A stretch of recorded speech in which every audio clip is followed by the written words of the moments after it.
नारद्वाच प्रणम्य शिरसा देवं गौरीपुत्रं विनायकं भक्तावासस्मरे नित्यमायुर्कामार्थसिद्धये प्रथम वक्रतुण्डश्च एकदन्तं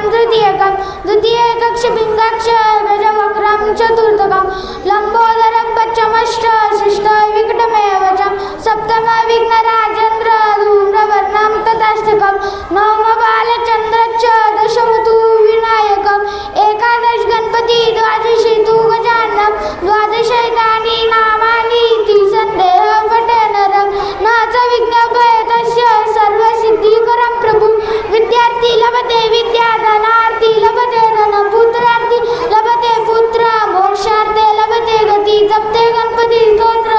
षड्भिर्मास फलं लभेत अष्टब्रह्मण वेद लिखित्वाय समर्पयेत तस्य विद्या गणेश सर्व प्रसादता इति श्री नारद